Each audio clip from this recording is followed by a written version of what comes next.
This is SSN. Story Studio Network. Welcome to this special series of the Most Painful Podcast, recorded live from the 2025 Invictus Games in Vancouver, BC. I'm your host, Tom Hoppy. On this episode, I would like to welcome Senator Rebecca Patterson, who was a Rear Admiral with the Canadian Armed Forces, and now a senator focusing on defense and veteran policy. Senator Rebecca Patterson, welcome to the show. Well, thank you very much for having me. So maybe just tell us a little bit about your background and we'll go from there. So I'm a 34-year veteran of the Canadian Armed Forces. I joined in 1989 as a critical care nurse, actually. And interestingly enough, the month I joined was the very last month that women were not allowed in every occupation in the military. So basically my career was marked by access to more or less the full scope of the Canadian Armed Forces. Mm-hmm. However, my primary focus throughout my career was in healthcare. While I did healthcare delivery, multiple deployments, most of my time was spent on sort of leadership, health executive, senior leadership within the health domain to support the Army, Navy, and Air Force. But also, towards the end of my career, I ended up leaving health services and leading the portfolio on addressing sexual misconduct in the Canadian Armed Forces and culture. And it was there that because of what I was doing and huge shifts in basically, the domestic scene culturally, etc., had a lot of exposure to both the House of Commons and the Senate. In other words, trying to be an official and provide the voice of defense on issues from, I was also the defense champion for women, for example, but whether I was talking about gender integration, sexual misconduct, or culture, I spent quite a bit of time in front of Parliament. And anyway, so in 2021, I'm trying to think my dates here, at Christmas time, I thought, what do I do from here? And I was having a conversation for someone I've known for a long time that we'd worked on a number of internal portfolios on culture and sexual misconduct and healthcare in the military. And they suggested, why not apply for the Senate? And I thought to myself, who am I to apply for the Senate? But anyway, on a bit of reflection, knowing it was pretty difficult times in the military right there, I thought, how can I continue to serve? And so I applied for the Senate, and I always like to say I was as likely to become an Ottawa Senator hockey player as a senator in Ottawa, because statistically, by the time I was appointed to the Senate, there'd been less than 1,000 senators since 1867. So anyway, it is with that platform that I am the only military veteran in the Senate right now. We do have an RCMP veteran with us, Senator Rebecca Patterson, first woman commissioner of the RCMP. Yep. And so with that, I'm nonpartisan. I don't sit in a political caucus. I'm the deputy leader of the Canadian Senators Group. But what it allows me to do is to continue to follow my passion and my duty to provide voice in the defense, security, and intelligence domain. I will always look at it through a women, peace, and security lens, basically the impact of peace and conflict on the most vulnerable. And then when I look at people, because I don't have a constituency, I'm a senator for Ontario, I look at what I know best. It's members of the Canadian Armed Forces who have no voice, and decisions are made that can end their lives at the federal level. So providing voice and perspective. We are nothing without our families. And so making sure that military families are considered part of the defense and security complex, but also veterans. Having the right environment for veterans, not just respect and commemoration, which are absolutely critical, but also that they have the services and support they need. Because at the end of the day, as Invictus tells us, you are different. There is nothing like this in Canada. It's not an elitist view. There is nobody else in Canada who does what the Canadian Armed Forces do. And let me pull that thread, or the Royal Canadian Mounted Police. So veterans who serve federally for this country. Yeah, so I focus my passions, not even passions, I consider it duty, down those paths. And that brought me here today, I think. Yeah, well, and I hear all that. And I think a lot of people who are listening, who are non-military, may not understand the unlimited liability is really for the military, with no choice or refusal. And it's like you say, with veterans, that continues. I mean, unlike public service or even policing, where their benefits are enshrined in law, ours are not, and can change at the will of Parliament at any time. So it's interesting to hear that, that choice, that ability of choice carries on past there too. So. And if I can pick up on that thread, I think a lot of it is understanding. So Canada is a very humble nation, and we kind of think about our military when we need it in times of crisis, and whether it be, I'm going to go way back to before 1900. Oh, we're going to join Britain in South Africa. We're going to go the First World War, et cetera, et cetera. And Canadians stepped up, even though we know there was conscription at one point. But then when we're done with them, we kind of rub our hands together and we go back to being Canadian. Maybe part of that is because we've never had the gross misfortune of having our country destroyed by war. And yes, I know we certainly won one war that we were in against our neighbors to the south, but that's a long time ago. But I think the challenge that creates for veterans, and I cannot not think of RCMP. I just want you to know that. But we do things that nobody else does. And when you talk about unlimited liability, as you have pointed out, it applies to the Canadian Armed Forces only.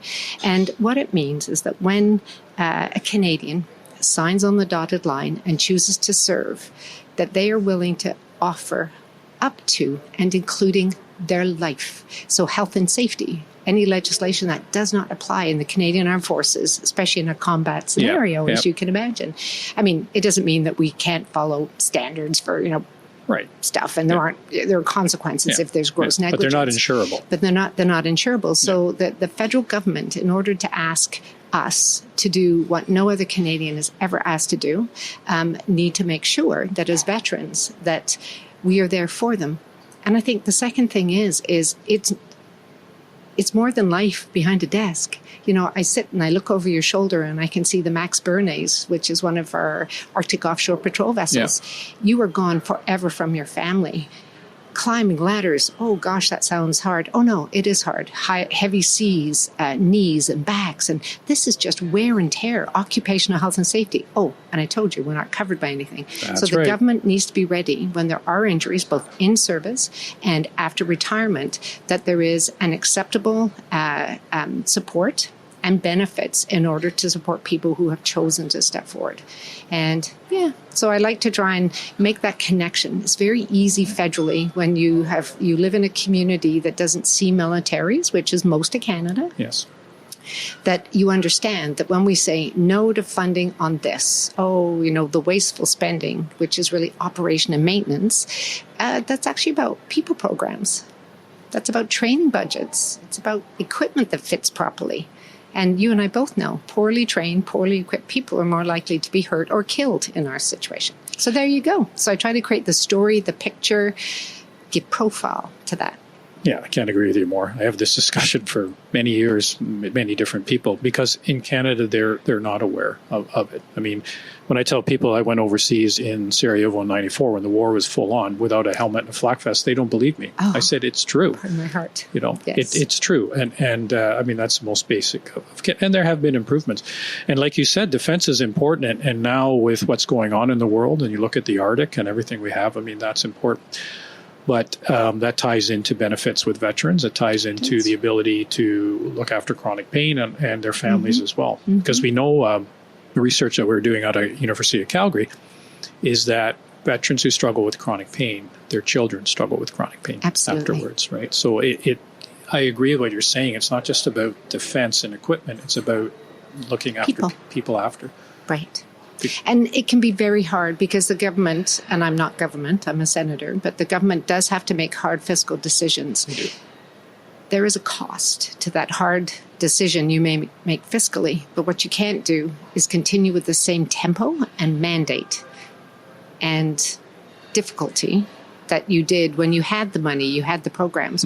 And, maybe some of your listeners thinking, well, there's nothing to a forest fire. Well, we just passed legislation so that we recognize that firefighters are going to get certain types of cancers and that we're, under legislation, be able to cover them. But yet we still send reservists, well-meaning people go out there to fight forest fires. And how are we going to protect them at the end? Because is that a service-related injury? So there you go. Please do some research on that. It would be wonderful. Yeah. Well, and this is exactly it, is because the domestic, we talk about defense, and you say, people do not see the military until it's a domestic incident where a natural disaster, and they need to go out and look at that. And maybe I'm thankful for that we've never had to fight on our own ground. Yes. I hope it stays that way. I hope so too. Yes. I hope so too. But we do have the Arctic that's opening up. Absolutely do. So we know defense is important, and educating Canadians is important of why we need defense. We talked a little bit about veterans. So let's talk about maybe some of the work that you're doing to help with the benefits for veterans. We know that our legislation has changed over the years. Programs have changed. What's happening now that you're working on that can help with veterans? So I'm the chair, I was the chair until prorogation of the Veterans Subcommittee within the Senate. And I'm going to give you a snapshot, and then I'll kind of talk more globally because we have different efforts that we put forward. And what we were looking at is a follow-up on veterans' homelessness. And while I know there's many terms for it, when this first came to the forefront a number of years ago, there was money put towards it. But the question is, what happened to that money? And is it actually making a difference? And so that is one of the studies that we'll have to make sure that we bring that report back on the table so it can be published after we move back into whatever happens in the future politically. Yeah. But the focus is on we understand some of the correlated factors behind housing insecurity of all types.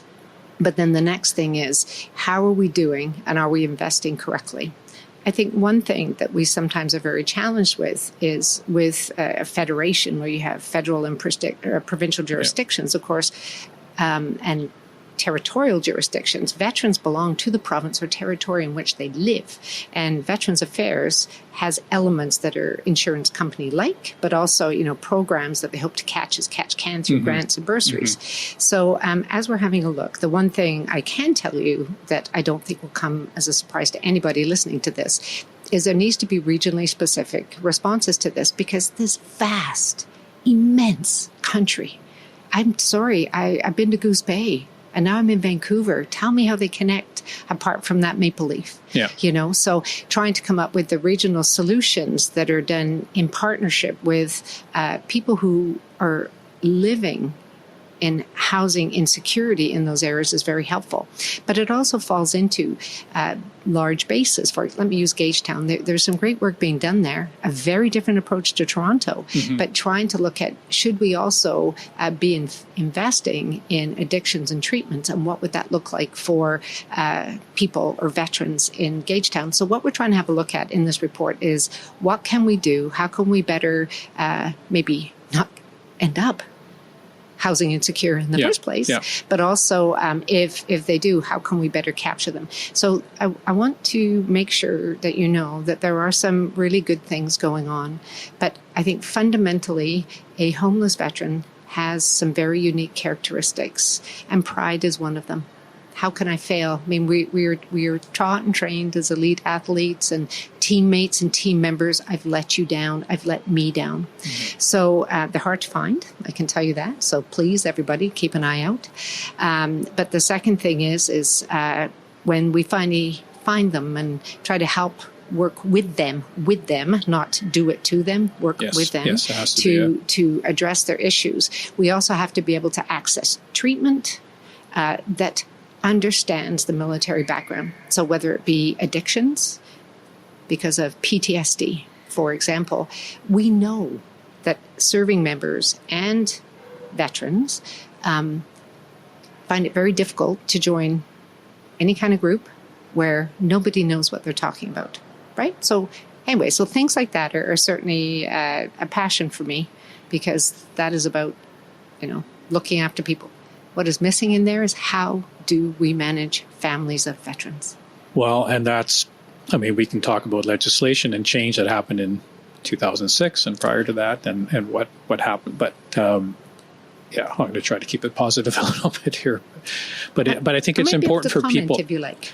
Well, I think so, because I was just going to finish by saying it's important for people to understand, because there's a lot of misinformation out there about what's happened, what's happening in the future. So it's great to hear from people who are actually like yourself involved in it, so we can get the story straight, so veterans know and public know what's going on. But you were going to talk about right. Just on that legislation. So there was actually a study done by the Veterans Committee in the House of Commons. And in fact, funnily enough, I just bumped into the chair visiting the booth. And one of the things that I went in as a witness, what a unique position to be in. I went in as a witness, and then what we looked at is, that 2006 line. Yeah. So you have two different packages. You have the first package for veterans and the Veterans Charter and stuff like that really was post-World War II, and it was an absolute genius plan to resettle a mass demobilization of Canadians with a big missing chunk of those who were not coming back, to try and prevent another, massive recession to depression, right? Or what happened after the First World War, same type of thing. Yeah. So trying not to repeat that again. So, of course, there were many elements, little tinkering. And 2006 came along. And I think most people can say it makes sense. Okay, you got to do something. But I think we also need to be very realistic that at that time, in that decade, when that happened, we had been through some horrendous post-Cold War battles. So you had veterans who could be injured a day apart, and one would have what was felt to be a robust benefits and pension package versus the 2006. So one of the things that I talked about was how do you harmonize the two? It is not a hard line. Because 2006, our primary effort was Afghanistan, where we were taking casualties, physical and mental health, like rain. And so the effort to take time to harmonize, to see the difference. So instead of fixing a hard line in the sand, make it as an era thing to the end of the Afghan conflict. I'm not saying that's what they'll do, but go back and review how you can make a bit more of a blurry line so people don't feel so the moral injury of being abandoned because Buddy was injured one day and then the next guy was on the wrong side of the rail. So that's one thing we looked at. The other thing is there's some very antiquated and patriarchal clauses, which I'm pleased to say there has been effort on. Things like the gold diggers clause. That's not the real name for it. Yeah. If you haven't got someone after 60, then they can't have any of your money. Oh my goodness, how don't you tell me who I can be in a relationship with? There has been an amendment, though the act itself hasn't been changed. So you are seeing things slowly but surely. But what is different now than it's ever been before is that you have veterans testifying. And, for your listeners, I've been on both sides of the fence, right? Just on the peeking through the rails, and now I'm other side of the fence. It is very hard to find a person who doesn't care about our military or about veterans, like politicians. It really... well-meaning people, but it's very easy if you don't know about it to move on to the next thing.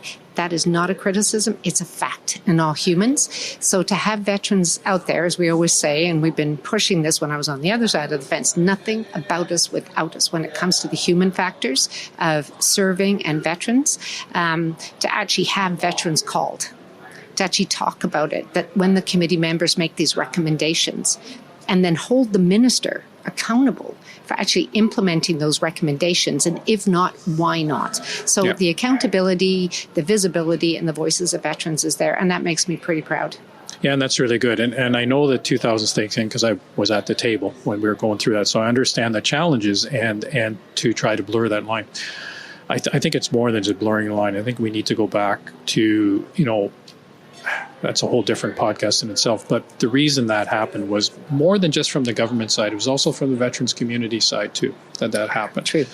But anyways, we have it now. We need to work with what we got. But I mean, that brought up the age 65 issue too, the reduction at age 65. And when I was talking, I'll say it, but when we were talking to DM and the ADM at the time, the deal was at age 65 that's supposed to be a bridge benefit.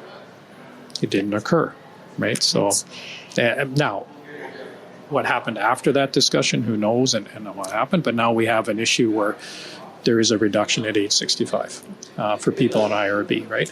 And that impacts when we look at some of the studies on elder or aging veterans and that too. It impacts quality of life at that age. It's very important to have that for the benefits and for healthcare and everything else. So, but I'm glad you're working on that stuff. Yes, and that the age 65 one is interesting because things have gone up to 67 in other places. So the question is how the money and where it comes from. And of course, that is not my area of expertise, but I do know it comes up again and again.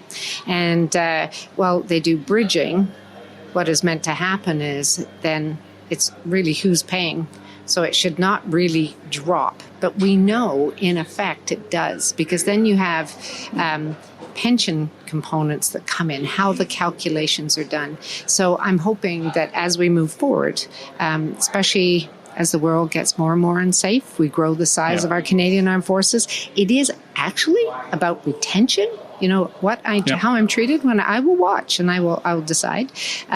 So my hope is moving forward, and I will keep an eye on it, that this does come up. But we know that there's the truth and there's what appears to be true, and they have to match. And 100%. I think one of the challenges, especially in our most harmed veterans, and I don't care if you're RCMP or Canadian Armed Forces, is that you feel betrayed by a system. And that is really tough. So you are also dealing with the psychological impact. And it's not every veteran, we know that. But you feel very betrayed by the system, and there is no making it right, if that makes sense. 100%. But how can we not contributed to a moral injury they may have received while in service by how we treat them afterwards? And so certainly moving forward, it'll be something to watch. Well, and that's just it, is it's about understanding what the truth is. And I think, veterans are, looking to help from my experience, what I feel from what I've seen. They're looking to help. They're getting engaged. They're upset about being harmed by a system. So sometimes the information that's out there is not correct. Absolutely. And Facebook, and that makes it worse, and that can then lead to other things that are not helpful. And sometimes it's just kind of stopping the train and saying, okay, have you realized that this is the actual fact? This is actually what's happening. And people, in my experience, a lot of people go, oh, I didn't realize that. I didn't realize that was offered by Veterans Affairs, or I didn't realize that was, because everything just gets, people are hurting. They are. They are. And they're trying to find a way. And unlike, we don't have a union that's fighting for us. So that's why we have to go and do it all the time. We do. So it makes it harder, I think. Very much so. And I know Veterans Affairs has worked really hard. They have, to try and make systems easier. But it shouldn't be a Herculean effort, especially when you're injured, no matter how, because it's rare you get away with just one thing. When you're injured, to have to try and figure out the system. So improving navigation. I even use this with people who are housing insecure. These are some of the things that we heard. And again, I'm not talking out of turn because we haven't published the report yet, but how can it be a bit easier? We're not talking about less, checks and balances to make sure it really is linked to service that's happening. But how can we make sure that a veteran knows how, and how can we reach out and pull them in rather than waiting for them to push? How can we do that, especially as we figure out who the most vulnerable are? And it doesn't mean that you're going to be housing insecure. It's not that. But remember, that's the end state. That and suicide are end states. Correct, if people have completely fallen through. So what better can we do as they transition out of the military? And we also heard the RCMP is the same way, transition out, so that we can start tagging those at greater risk for certain things. And while in the military, from a case management perspective, you are designated level 1, 2, 3, and 3s, we know we need to give them lots of support, lots of advice and guidance. But the problem is the Canadian Armed Forces can only go while they're serving. That's the law. But what it needs to be able to do is transition over to VAC. Now VAC hears this. So the next step is, now what? Yeah. And how about a little bit of data? Wouldn't a little bit of data be good? I believe evidence-based. Yes. This is why we're doing this podcast. This is why we did the Alpine Challenge, which is a pain program for veterans. It's all evidence-based. And it's not to say anything bad is out there, but it's just to bring things back to fact and to say what really is going to help. And that's part of that transition piece too. We look at the military mindset, and I say to the veterans who struggle is, you have to remember is you have changed entering the service. The civilian world hasn't changed. You've changed. That's it. So now when we leave, what are the strengths and differences that you can apply now? What are your strengths? And a lot of it, we just talked about this with Helen too, because it's interesting because the UK are having the same thing and other countries. It's so normal. As you served. It becomes so normal for us, these behaviors, that when we're not showing up on time or something, we have this physical reaction, but we don't understand what it is. Absolutely. So my point is, if we don't know what we know and we're not aware, that makes our transition hard. So we need to start being aware. And that's, I think, where the evidence base comes in. These are the changes one may go through, and this is what one can do to draw on the strengths and differences as we move forward. I really think that's a critical point. And the other piece is it's a different world out there. See where I said that? And I meant it, and you felt what I said. And maybe some of your listeners understand as well. And I can put all the bits and pieces in place. Benefits, sign this form, go here, which is a really good start because that hasn't been around forever. Yeah. But what about, for those who really need it, what about a mentorship program? How do my skills as an infanteer translate into the real world? Because employment is important, especially if you don't have a big pension when you're going out. You need other work. And if you are left like you've dropped me on the face of the moon and I have to figure out how. And this isn't the first time I've heard it, but we probably need career mentors. We do it for senior leadership. We do it in business, how to mentor the best CEO or whatever it is. But wouldn't that be a unique for those who really are identified at risk? Because put it this way. We know the money is there for retraining. But great, oh gosh, here's this amount of money, but what do I do with it? I have just been institutionalized for so much of my life where it's a rigid, power-based, hierarchical structure. Yeah. And I'm not even saying that's abusive. It's a fact. It is what it is. I do what I was told, and then you go out there and you're like... And you got no choice. Got no choice, or it's kind of wobbly, or punching a cloud. And you know what? Me, as I retired as a Rear Admiral... and I became a senator. Could you get more privilege? But at times I felt lost. Not, I promise you I was continuing to function. But if I, who had every duck lined up, not deliberately, that was by happenstance, trust me. But if that happens, can you imagine somebody who joined at 18, went overseas, maybe domestic operations as an infanteer. My son is a reserve infanteer. That's why I keep picking on them. I'm very proud of him. But, and then all of a sudden we're like, here's this money, go out and do whatever. I think with data, there are things that we can do to improve. Not everybody needs it, but I'd say a chunk, especially the really injured. Many who are at these games here could have benefited dramatically from something like that. Yeah, I agree with you. It's just that whole mindset and transition piece that's important because we're the ones that have changed, right? So yes, absolutely. I could sit here and talk for hours, but I know you have a busy schedule, so I appreciate all the... Okay. Would I be able to make one comment on families that's been terribly important to me? Sorry, we just have a little bit of racket in the background. Yeah. So, we talk about how do families fit in, and you probably remember in your career, they hated being treated like, what was it? DF&E, dependence, furniture and effects. So basically being treated like the furniture. Well, they're on their own. Like they're Canadian citizens, they're responsibility of the province. So what we did is we went pendulum in the drywall, way, way, way too far. And then we started to lose sight of what families actually mean to defense and security. Remember, veterans as well. So just put it in the spectrum. So if you actually understand how women, peace and security works, if I was to I wish I could remember who said this, but they always talk about the hand that rocks the cradle rules the world. And when you look at families, if a person wishes to serve, the family will be a huge deciding factor. And if we want to create a strong defense force, we have to be there for families, because when a service member goes home, recognizing we all follow the rules, who do they go to? Who do they listen to? Usually a partner, an intimate partner, a very dear friend. And they do things in the best interest of their children. So if you were to ask me, and was military, I was a military spouse, I was a mother, and now I'm a regimental mom. I've had all these roles.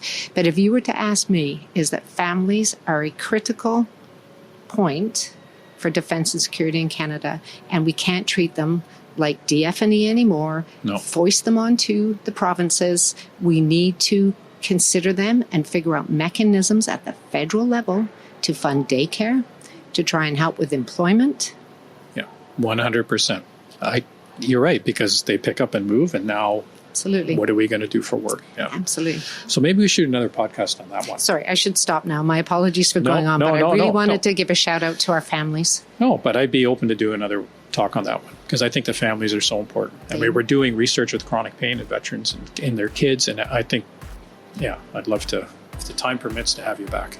Well, you know where I work. Thank you so much, Rebecca, for being on the show. Really You're appreciate welcome. it.